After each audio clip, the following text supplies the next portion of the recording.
If you asked most people around you about how the last 2 years have been, you would probably get a lot of mixed answers. Truth is, the COVID-19 pandemic has been difficult for most of us, and we mean really rough. For most people, 2020 and 2021 will be years to be remembered, just not always fondly. If we were to describe the last 2 years, we would do so using the immortal words of the Anchorman's Ron Burgundy. Well, that escalated quickly. But you wouldn't know that by looking at the wealthy. Did you know the world's billionaires made a combined $5 trillion during 2021? That's a 5 and 12 zeros. And sure, wealthy people make a lot of money every day, but we can't even really begin to describe how much that was. And all during a year that most would at least describe as challenging. So how did they do it, and what does that mean for the rest of us? Well, Aluxers, today we'll learn just exactly how billionaires made $5 trillion last year and the lessons we can learn from it. And stick around until the end to learn an interesting fact about billionaires. Welcome to Alux. Wealth growth in the time of COVID-19. Before we really dive into the growth of wealth that occurred during 2021, we feel like we should put that number 5 trillion into perspective. How much is $5 trillion? It's more than the combined market cap value of Apple, $2.782 trillion, and Google, $1.769 trillion. It's more than 5 times the value of Tesla, which is $849.95 billion. Same for Meta, previously Facebook, at $839.28 billion, or Berkshire Hathaway at $699.15 billion. It's more than twice the value of Microsoft at $2.31 trillion. But maybe just looking at the value of companies doesn't give you a clear picture. So let's look at it from the perspective of a country's gross domestic product, or GDP. Japan is the country with the third highest overall GDP in the world. According to the International Monetary Fund, or IMF, they had a GDP of $4.97 trillion in 2021. That means that in 2021, billionaires of the world made more money than the entire country of Japan. Just look at the highest ranking countries for 2021. The US came in first with $20.49 trillion, then China in second, $13.4 trillion. Japan in third, like we said, at $4.97 trillion. Fourth was Germany, $4.0 trillion. Fifth, United Kingdom, $2.83 trillion. Sixth place, France, $2.78 trillion.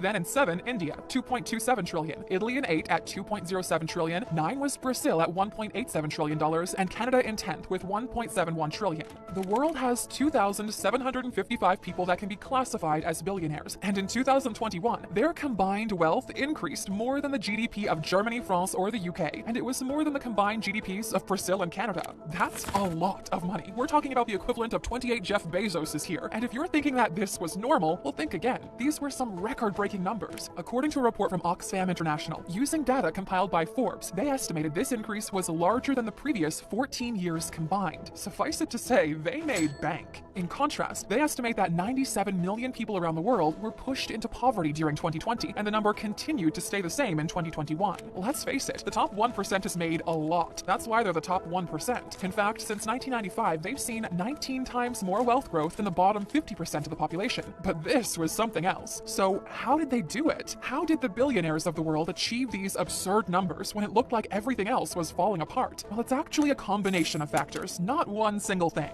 To go back a little, the 2017 Tax Cuts and Jobs Act had already provided significant tax relief to major corporations in the years preceding the pandemic. But as 2020 hit, the government once again played a significant factor in that wealth increase. Because of the pandemic, the governments of the world provided significant fiscal support to businesses in the form of tax incentives, direct aid, and lowered interest rates from central banks. This in turn caused the price of stocks and shares as well as real estate to rise straight across the board. So by already holding these assets, investing more, an increased demand for their services and products, and taking advantage of the stimulus packages provided to businesses in general, the wealthiest 1% transformed what was by most accounts a terrible financial year for most into their most profitable year in a while. So if you ask how did they make so much money, it was kind of a perfect storm of circumstances. In some ways, the pandemic was a boon to some financial sectors. The increased benefits from the government, coupled with assets that actually increased in value and a bigger demand for services, left the wealthy in an even better position to invest once the market rebounded. So if we sum all of this up, they were in the perfect position to take advantage of the situation, because a dark truth of the crisis and tragedies that happen around the world is this.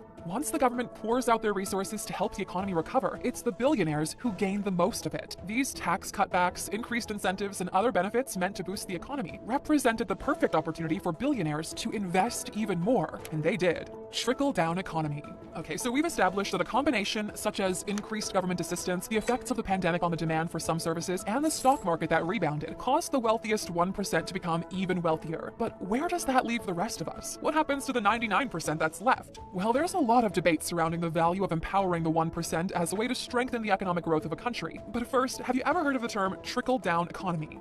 let's take a brief detour from those 5 trillion into the ALUX classroom. Today's topic, trickle-down theory, supply-side economics, and demand-side economics. Alright, so you probably have already heard about trickle-down economics, the idea that by giving tax breaks and benefits to large corporations and the people that are wealthy, this wealth will then trickle down to everyone else. Have you ever seen a champagne tower? Something like that. You pour at the top and it all trickles down to the other cups. But what you might not know is that it actually isn't a theory of economics. It's more of a political term people use to vaguely refer to the true economic theory of supply-side economics. This economic theory sometimes is referred to as Reaganomics due to its popular support by US President Ronald Reagan during the 1981 to 1989 terms. Supply-side economics also revolves around the idea of supporting the top, but it's a little more complex and defined. Supply-side theory has 3 main pillars: tax policy, regular policy, and monetary policy. Supply-side theory states that production, or supply of goods and services, is the most important aspect when it comes to economic growth. They argue that supply creates its own demand, and that by supporting the top, they can continue to create more supply and by extension, more demand. The first pillar, tax policy, argues that by lowering taxes on companies at the same time supply is being encouraged, you increase the interest in opening up new factories, which increases job growth. The second pillar, regulations, argues that by lowering the regulations from the government, you have a freer market that stimulates competition and innovation, with the belief that the free market will always regulate itself in the end. And finally, the third pillar, monetary policy, is about controlling the Federal Reserve's ability to increase or decrease the amount of dollars in circulation. Supply-side economics proponents argue that this tool is a variable that shouldn't be overused as it could lead to more inflation that's necessary. That's why a lot of people backing supply-side economics think we should see a return of the gold standard.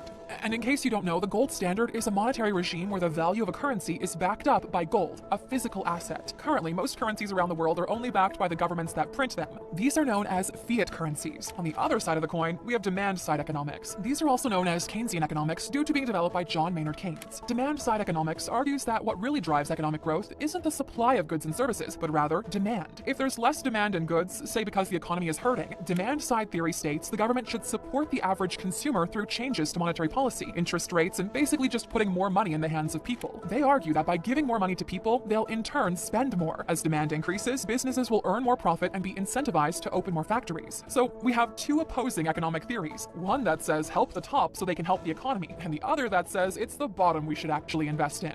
So which one is more effective? Well, my dear Alex, you're not going to get an answer in this video as the topic has been debated for decades. Supply-side economics makes a lot of sense in theory, but sadly it's hard to predict how businesses and the wealthy will actually use the extra wealth they generate. It isn't always reinvested back into the economy.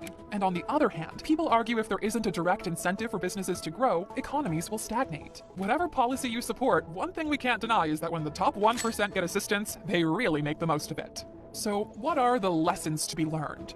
Okay, so the rich got richer, and we can't say for sure if that's to our benefit or not. But what can we learn from this? Well, a lot more than you think. We have a few lessons taken straight from Warren Buffett's playbook about how to react to these kinds of situations in order to make the most of them.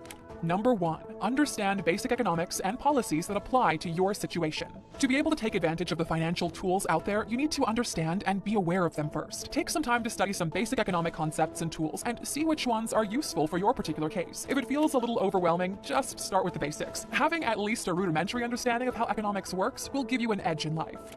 Number 2, you can make money in a good market, but also in a bad one. A common misconception people have is you should only invest and make financial movements when the market is doing well, but sometimes the best time to do so is when the market is doing bad. You can take advantage of lower stock prices, interest rates, or other situations that normally happen when the market is bearish. What's a financial crisis for some can be the break you need to get ahead. And number 3, be practical. Just don't go crazy, okay? During times of economic upheaval, it might be tempting to follow a trend, and sometimes it can pay off. But you want to be thinking long-term, and what can go up quickly can also plummet just as fast. Make sure the investment that you're making is based on research and planning, not just hype.